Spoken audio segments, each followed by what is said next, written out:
สบายดีเด้อพญายใจบุญทุกทานสบายดีเด้อ FC พังไทยพังลาวต่างประเทศสบายดีเบิด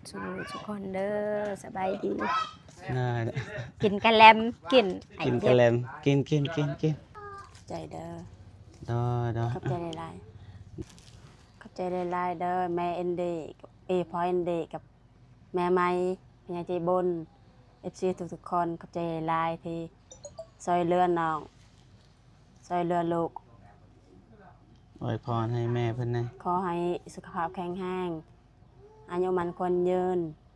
ไปไสก็ขอให้ปลอดภัยแล้วทางกันได้คันว่ามีแหละแท้ๆเลยจักได้ทรายเนาะทรายแห่แล้วก็ดินดินบล็อกก็ได้เฮาสิตีขอบเฮาสิเทนะเหยียบมันกันไดขึ้นดอคือสิมีอยู่คือสิพออยู่เงินนำเบาเจ็บก็มีอยู่มีงบอยู่แต่ว่ามันสิพอหรือบ่พอนี่ก็ว่ากันคันดีแท้ก็อยากได้ไว้เพราะว่าตัวนี้เฮาสบายขึ้นเฮาลงนะแม่นก็เฮ็ดอันนี้ก่อนก็ได้จ้าดอทำอิฐนี่มื้อใดล่ะคิดว่าเฮ็ดนี่บ่แม่นมื้อใดมากก็เฮ็ดมื้อนั้น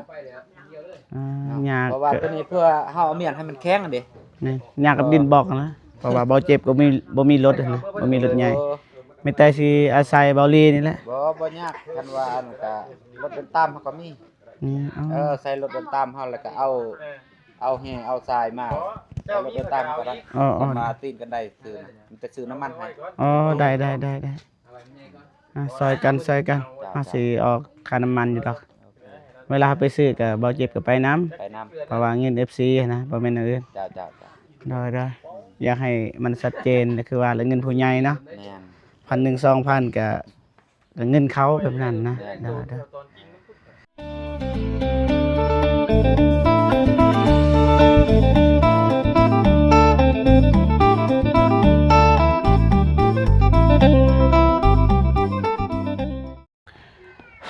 โอเคพี่น้องเนาะตอนนี้เบาเจ็บก็ได้เดินทางมาฮอดบ้านน้องเดิมคือเก่าพี่น้องเนาะแต่ว่าก่อนสิไปหาน้องเดิมเบาเจ็บสิไปหาน้องซิมก่อนพี่น้องเนาะเพราะว่ามีผู้ใหญ่ใจดีเพิ่นฝากเงินมาให้หมู่ของน้องเดิมก็คือน้องซิมเนาะมีแต่ว่าก่อนสิไปหาน้องซิมก่อนอื่นเบิดก็กราบทักทายสบายดีและสวัสดีเด้อพ่อแม่พี่น้องเบิดสู่คู่สู่คนเนาะทั้งในลาวและก็ต่างประเทศเนาะก็ยินดีต้อนรับเข้าสู่ซองเบาเจ็บคือเก่าพี่น้องเนาะโอเคไม่ได้ว่าเราจะไปหาน้องซิมกันเลยนะพี่น้องเนาะไปโอเคพี่น้องเนาะไม่ได้ว่าเบาเจ็บสิพาไปหาน้องซิมพี่น้องเนาะโลสบายดี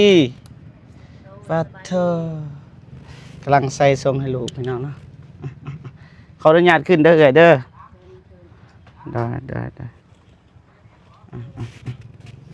มาไอ้โดนระเบิดมาหาน้องซิมพี่น้องนะปัดโซ่พี่น้องเกือบได้เบาเจ็บนี่ก็ได้เอาสบายดีไม่ใหญ่แล้วก็ FC ทุกคนสบายดีอาเจ็บได้โอเคพี่น้องนะเบาเจ็บก็บ่เคยขึ้นมาจากเถื่อนับแต่เฮ็ดไหมพี่น้องนะช่วงนั้นเบาเจ็บก็มาหาตลอดพี่น้องนะแต่ว่าช่วงนี้ก็บ่ค่อยได้มาหาน้องซิมเพิ่นโอเคมื้อนี้บ่ได้ไปไสบ่เนาะบ่มีกำลังสิไปหาประกูดนักผู้อ้ายมาก่อนสิไปหากับไผกับน้องเดิมคือเก่าเนาะเลยยันซานก็ประมาณนี้พี่น้องไผนอนอยู่นี่ลูก2 คนบัดอยู่นี่เด้พ่อกับแม่น้องกับผัวเลยบักลาโอ้โหโตเลยพี่น้องนะยังน้อยพี่น้องผัวไปใส่เพิ่นไปประกวดแล้วจักโมงเลยบางจักโมงนะ12 โมงนะกินข้าวเที่ยงแล้วบ่ยังว่าสิไปหาประกวดแล้วมาเฮ็ดแนวกินเลยโอเคพี่น้องนะฮอดลายบ้านน้องซิมมีดอกไฟอยู่ที่มีตอนนำพวกหุงอยู่นะเห็นก็มีดอกไฟแต่ว่ายันมันบ่หุงพี่น้อง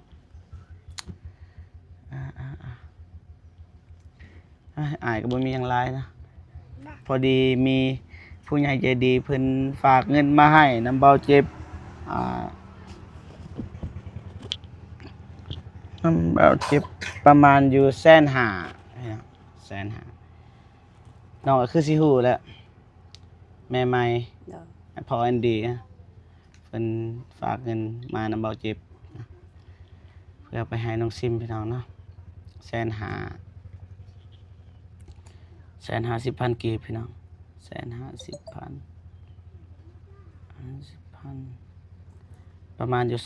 239 บาทประมาณนั้นแหละพี่น้องเนาะโอเคก็บ่เว้าหยังหลายพี่น้องเนาะเบาเจ็บสิเอาเงินให้แต่โดนละเงินนี่ครับแต่โดนละแต่ว่าเบาเจ็บบ่มีเวลาพี่น้องเงินนี่ก็แม่เพิ่นบอกว่า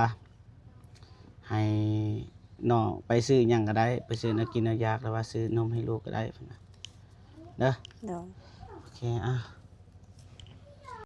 ใจเด้อ โดย ขอบใจหลาย โดยประมาณนี้พี่น้องเนาะก็มีแต่ว่าให้น้องซิมเนาะขอบอกขอบใจแล้วก็ขอบบุญขอบคุณนะผู้ใหญ่ใจดีหรือว่าแม่ใหม่พออินดี้ที่ฝากเงินมาให้นะประมาณนี้ ๆขอบใจหลายๆเด้อแม่เอ็นดีกับพอเอ็นดีกับแม่ไม้พญาใจบน FC ทุกๆคนขอบใจหลายๆที่ซอยเรือน้องซอยเรือลูก อวยพรให้แม่เพิ่นนะ ขอให้สุขภาพแข็งแรงอายุมันคนยืน ไปไสก็ขอให้ปลอดภัย โอเคโดยน้องก็อวยพรบ่เป็นบันไดพี่น้องเนาะโอเคก็ประมาณนี้ ความเจ็บอย่าให้ใดความไข่อย่าให้มีวัฒนาสิ่งใดขอให้ใดสิ่งนั้นเด้อสาธุ เด้อโอ้ยหาก็คิดออกพี่น้องเนาะก็บ่มีหยังหลายก็ประมาณนี้พี่น้องเนาะเราเจ็บก็มาหาน้องเดิมแต่ว่าแวะหาน้องซิมก่อนแป๊บนึงพี่น้องเนาะเอาเป็นแซนซานก็ประมาณนี้พี่น้องเนาะโอเคว่าเบาลีเบาทุกเบาแล้วกับทีมงานเราไต่เพิ่นก็เคยมาถ่ายเลยพี่น้องแต่ว่าบ่เจ็บก็บ่ค่อยมีเวลามีแต่น้องเดิมอย่างเดียวพี่น้องเนาะเพราะว่าผู้ใหญ่ใจดีเพิ่นก็ฝากว่าบ่ให้ไปไสคันยังบ่ทันแล้วคือน้องเดิมเนาะบ่เจ็บก็เลยคุมให้มันแล้วซะประมาณนี้พี่น้องเนาะโอเคสิขอตัวไปก่อนไปหาน้องเดิมเนาะ บ๊ายบาย เด้อโอเคไปพี่น้องเนาะไปหาน้องเดิมบัดนี้พี่น้องเอ้ยไป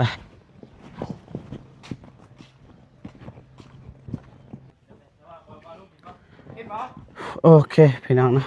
มาฮอดบ้านน้องเดิมแล้วพี่น้องเนาะสะอาดสะอ้างพี่น้องเนาะน้องเดิมเพิ่นกะอนามัยสุดยอดเลยน้องเดิมนะดุมันพี่น้องเนาะสบายดีเด้อครับ ขออนุญาตถามนี่ เจ้า เด้อฮอดใจเฮือนศาลเฮา การสร้างก็สิประมาณนี้นี่แหละเพราะว่าเฮาก็ขาดวันเสาร์นี่ขาดเนาะวันนี้เฮ็ดไปตอนเช้าตอนแรงก็ไปส่งบัตรเชิญให้เขา เด้อ นี่ก็ค่าเวียกอีกตอนเช้านี่ก็เช็ดตอนแรงอีก แล้วสิยายลูกนี่ ลูกตั้ง ตั้ง อ๋อ แล้วลูกติ้งยังบ่ทันได้มาเนาะ แม่นยัง แล้วลูกติ้งมานี่ก็สิยายแต่ว่าสิแอมก่อนก็ได้แอมก่อนอันใดจะว่าข้างนั้นหันเฮาบ่ฮู้ว่าสิถามจะได้ว่าพระยานว่าเพิ่นจะเฮ็ดเทือนครัวทางนั้นเฮาเลยปะมันโล่งหรือว่าแอมเลยแอมหมดเลยก็สิแอมเลยเอาตามแผนบ่จังได๋ จังว่ามีแต่ว่า แรกก็เลยบ่ อันนี้ก็มันขึ้นกับทีมงานพี่น้องเนาะ อ๋อ บ่เจ็บก็บ่ฮู้ปานใดมีแต่ว่าอยากให้อ้ายตัวอย่างว่าเฮ็ดคันใดนี่ต้องการใหม่แบบใด กันได้บ่ แม่ ไม่เฮาก็มีแล้วเด้นี่ มีบ่คิดว่ามันโตนานะมันแม่นนะ ไม่เหยียบบ่ มาบ่โตทางข้างนะคันใดขึ้นนั่น อันน่ะลูกติ้งบ่ บ่แม่น ตัวใดเนาะ อีหยังนะนะคันใดหั่นน่ะมันต้องอีหยังวะ แบบใดแบบใดบอกเบิ่งแบบ แม่ตัวนี้นี่ตัวนี้ ขอบมัน นี่ตัวนี้นี่ เออ อยากให้มันหนาหน่อยหนึง หัน ให้ กัน มั หน้าเลย งาม ดิ หนาแล้ว หัน ให้ กันหน้าเลยดิ ตัวนี้นี่จักสั่งตัวนี้นี่ ประมาณกันว่าไล่ตัวนี้ก็15หน้า15นี่ มีบ่ใหม่นี่ อันแหละเอาตัวนั้นแหละ โอ้ แล้วบ่ได้กันนี่เอาใหม่พอเฒ่านี่ยังบ่ทันได้ซื้อแล้วแม่ล่ะ ใช่นี่บ่ นี่คันเอาตัวนี้ให้งาม อ๋อตัวนี้แล้วแบบนี้แล้วงาม เอาตัวนี้เป็นแม่มัน แม่นๆ ที่เป็นตัวเย็บ อันแรกนี่เป็นแม่นี่แหละแต่ว่าบ่เจ็บบ่เข้าใจ ก็เป็นยังกระจายเงินให้เรา2,500,000 2เส้นหา โดย เส้นเดียวก็พอป่ะ พอก็เส้นเดียวก็ตัดซอง โอ้ แม่น บ่แม่นไม่อายป่ะนี่ ไม่พอเท่า ไม่เท่า ไม่อ้ายหันเส้นหนึงไม่เล่าเส้นหนึงไม่อ้ายซองไม่เท่าเส้นหนึง โอ้ แต่ว่าเราเบานุ่มๆกระจายเงินเส้นนี้เฮายืมมาเหยียบก่อน เฮายืมมาใส่ก่อน นำบ่เจ็บมีเงินอยู่ คันมีเงินก็จ่ายให้เรา2,500,000แล้วก็จบ นี่2เส้นหาป่ะอันนี้ยืมนี่เนาะ เจ้า อ๋อ ยืม ได้ เอามาใส่พอเฮามันบ่มีไม้เด้เฮาสร้างเป๊ะๆได้ไม้มันบ่มีไม้ตัวเหยียบแล้วเฮาก็เลยเอาไม้เรามาใส่ก่อน โอเคก็เพราะว่าบ่เจ็บก็รับผิดชอบเรื่องคันใดนี่นะ จ้า ก็สิจ่ายให้เลยก็ได้ จ้าบัดนี้แล้วทางกันได้คันว่ามีแล้วแท้ๆเลยจักได้ทรายเนาะทรายแห่แล้วก็ อ่าฮะ ดินบล็อกก็ได้เฮาสิตีขอบ อ๋อ เฮาสิเทนะเหยียบมองกันไดขึ้น โดยคือสิมีอยู่คือสิพออยู่เงินนำเบาเจ็บก็มีอยู่ แม่น มีงบอยู่แต่ว่ามันสิพอหรือบ่พอนี่ก็ว่ากัน คันดีแท้ก็อยากได้ไว้เพราะว่าตัวนี้เฮาสบายขึ้นเฮาลงนะ แม่นก็เฮ็ดอันนี้ก่อนก็ได้ จ้า โดยทำอิฐนี่ต้องการหยัง ตะบิด แห่วะแห่ทราย ก็แม่นแห่ทรายปูนเนาะ เอารถตอกๆไป ปูน นะ ปูนประมาณสอบหนึงโอเคแล้ว เอาตอกๆไปแหล้วคิดว่า ทรยนี่ก็ประมาณว่าแห่นี่2สอบทรายแห่3สอบทรายประมาณว่า2สอบประมาณนั้นครับก็พอแล้ว อ๋อ เนาะเพราะว่าเฮาใส่แต่อยู่ตีนก็ได้ซื่อนะ โดย เทหมดแล้วก็ดินบล็อกนี่ประมาณ50 50โอ้คือหลายแท้ บ่ประมาณนั้นแหละคันว่าเฮ็ดใหญ่ว่าเฮาสิก่อนเฮาสิเทมันเป็นร่องขึ้นเด้ครับพอได้เหยียบนะ โอ้ คันว่าเฮาเทเลยก็บ่เปลืองประมาณว่า20ก้อนก็พอแล้วหรือว่า บ่ 10ก้อ มันมีซองหอบนะหอบที่1ต่ำๆหอบที่2มันจะสูงแบบนั้น ประมาณ20ก้อนก็30 โอเคประมาณนั้นแหละมื้อใดล่ะคิดว่า เฮ็ดนี่บ่ แม่น มื้อใดมากก็เฮ็ดมื้อนั้น ยาก เพราะว่าตัวนี้เพื่อเฮาเอาเมียนให้มันแข็งอันเด้ แม่นยากกับดินบอกนะเพราะว่าบ่เจ็บก็บ่มีรถนะบ่มีรถใหญ่มีแต่สิอาศัยเบาลีนี่แหละ บ่ยากคันว่าอันก็รถเดินตามเฮาก็มี นี่เอา ใส่รถเดินตามเฮาแล้วก็เอาแห่เอาทรายมาเอารถเดินตามก็ได้ อ๋อ มาตีนกันได้ซื้อนะมันจะซื้อน้ำมันให้ อ๋อได้ซอยกันมาสิออกค่าน้ำมันอยู่ดอกเวลาไปซื้อก็บ่เจ็บก็ไปน้ำ ไปน้ำ เพราะว่าเงิน FC นะบ่แม่นอันอื่น จ้า ได้อยากให้มันชัดเจนก็คือว่าเงินผู้ใหญ่เนาะ แม่น 1,000 2,000ก็เงินเขาแบบนั้นนะได้โอเคไม่แต่ว่าตัวนี้บางทีก็สิจ่ายเงินเลยเพราะว่ามันงามอยู่ จ้าโอเค ใส่อันนั้นเด้เจ้าของใหม่ เจ้าของใหม่เราทันได้มา โอเคมืออื่นสั่นก็ได้2เท่าใดเลย 2,500,000 2,500,000เพิ่นขายเอาเลย แต่ว่ามืออื่นสิจ่ายเงินได้เด้อ แม่น นี่แล้วก็สิลบเงินไว้ยังเหลือเท่าใดแต่ว่าตัวนี้นี่ซื้อเลย งามอยู่นี่ กบละเอียดเลยเด้ แม่นงามนะโอเคขอบใจหลายๆอ้าย ขอบใจ โอเคไปหาน้องเดิมกันพี่น้องเนาะโอเคน้องเด่นสบายดีได้สบายดีน้องเดิมโอ้ย สบายดีเด้อไอ้เจ็บ สภาพครับ ไอ้เจ็บ สบายดี สบายดีสบายดีเด้อพญายใจบุญทุกทานสบายดีเด้อ FC พังไทยพังลาวต่างประเทศสบายดีเบิดทุกคนเด้อสบายดี กินกะแลมกินไอ้ กิน เจ็ กะ บ แลมกินน้องซิมก็มาเลยพี่น้องเนาะเมื่อกี้ก็เบาเจ็บไปหาน้องซิมเนี่ยเด้อ ไปดีเด้อ เด้อจะได้เฮียนซานเฮา เกินเสาสร้างบ่ได้เฮ็ดผัก ตอนเช้าบ่ทันได้เฮ็ดบ่ ยังเพราะ แล้ว ว่า เนาะ ไอ้สร้างคาเวียก อ๋อน้องเฮ็ดหยังตอนนี้เฮ็ดหยังอยู่ ตอนนี้อันกินกะแลมแต่ตอนเช้า ตอนเช้า นึ่งข้าวนึ่งน้ำฮอดส่วนล้างถ้วยล้างจานขึ้นปัดเฮือนปัดกวาดเดินบ้าน ปัดกวาดนี่ โดย รู้สึกว่าสะอาดพี่น้องเนาะแต่ก่อนนี่เปื้อนเลยแต่ว่าตอนนี้สะอาดแล้วพี่น้องเนาะนางเดิมจัดการแล้ แล้ว วก็อาบน้ำพอดี อาบน้ พวกหน้าเบามา เพราะว่ายินข่าวว่าสิไปหาผักกูดแม่นบ่ ไม่ระบายประมาณซอบนึงเมื่อว่าท่มอยู่พุ่มมันเนาะ แม่นบ่ นี่เลยมาลองใส่ก็งาน โดย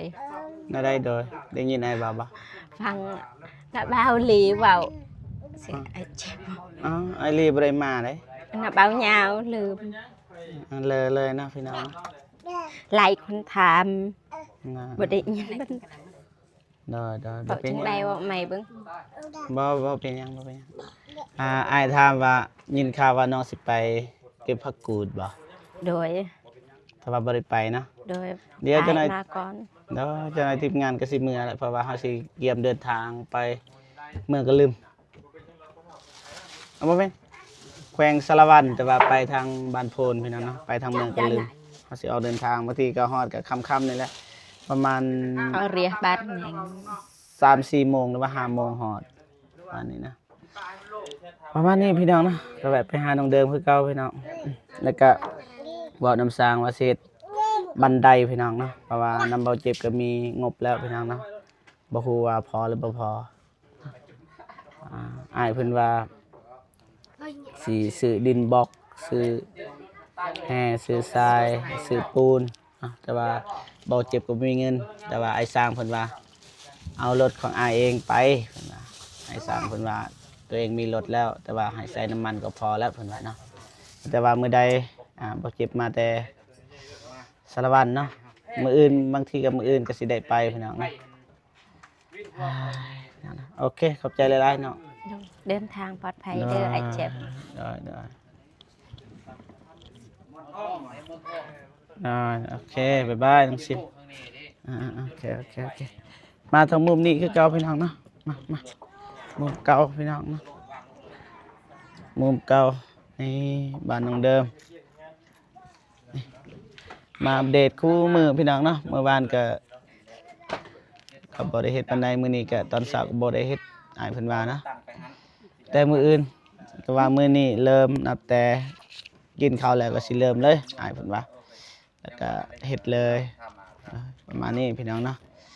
การมาอัปเดตบ้านของน้องเดิมก็ประมาณนี้นะจังได๋ก็ขอบคุณเนาะผู้ใหญ่ใจดีแล้วก็ FC ทุกท่านเนาะที่เข้ามาให้กำลังใจแล้วว่าช่วยเหลือน้องเดิมกับน้องเด่นจังได๋ก็ขอให้พบเจอด้วยความสุขนะสุขภาพแข็งแรงนะไปที่ใดก็ขอให้ปลอดภัยนะความเจ็บบ่ให้ได้ความไข้บ่ให้มีร่ำรวยๆนะปรารถนาสิ่งใดก็ขอให้ได้สิ่งนั้นนะสาธุเด้อประมาณนี้พี่น้องเนาะบ่เจ็บก็สิขอ มีวัดที่อย่าง โตจบคลิปก่อนเนาะเอาไว้เจอกันคลิปหน้าสำหรับคลิปนี้ขอกล่าวคำว่าสบายดีเด้อนะไปก่อนพี่น้องนะ